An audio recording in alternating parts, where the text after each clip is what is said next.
Hello, everyone. This is Doug Davis, broker in charge at Crombie Realty. I'm here with another Ask Doug. And this one is about a real estate construction job gone awry. And if you're liking these, please subscribe or give me a thumbs up.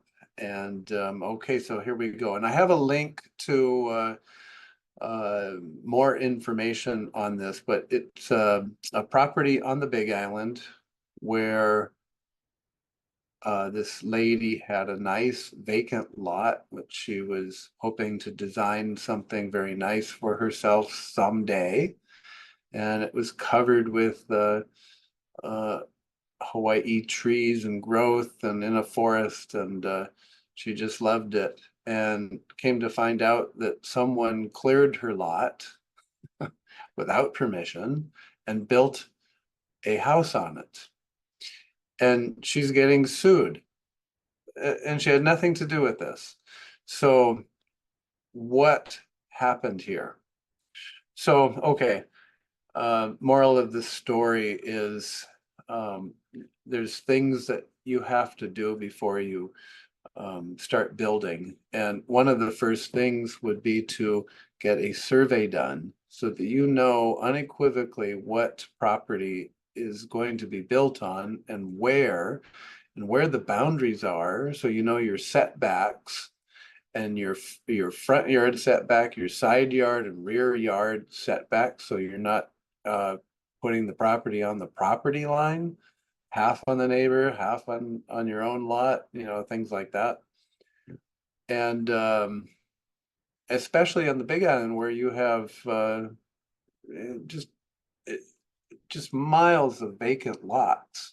And how a contractor could do this without getting a survey and getting all the corners and things marked and permanently marked for that matter, with maybe a pole in each corner so that you can find the pin again.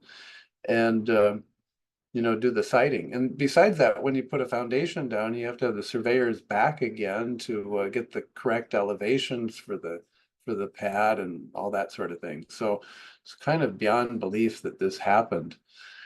And the real estate industry on the Big Island, the brokers are are in the practice of not getting surveys done, which is just astounding. Certainly on Oahu, you never could do that. There's people building on property lines left and right, and you've got to get surveys done to ensure what you're buying. And it's become so critical on Oahu. A decade or two ago, they passed a law that allowed for 6 inches of going over the line. Some of it is because of soil movement. So you might have put the wall on 50 years ago on the property line, but it may have drifted over the current property line, or the property line, but it just moved over. So that could happen. So they allowed for up to 6 inches on residential properties for a buffer zone, because people were getting all crazy on a half an inch or stuff like that, which is crazy. But I must say, walls are built to kapakahi. They're crooked. And they often go over, so it's really good to tie a string between the survey point. So when you're building a wall or putting up a fence, that you're inside of that string between the property line. The surveyors could put midpoints along the way as well. So, but certainly when you're selling a property, you should have a survey done that also includes marking the pins in the corners of the lot. That would have prevented building on someone else's lot. Oh my goodness.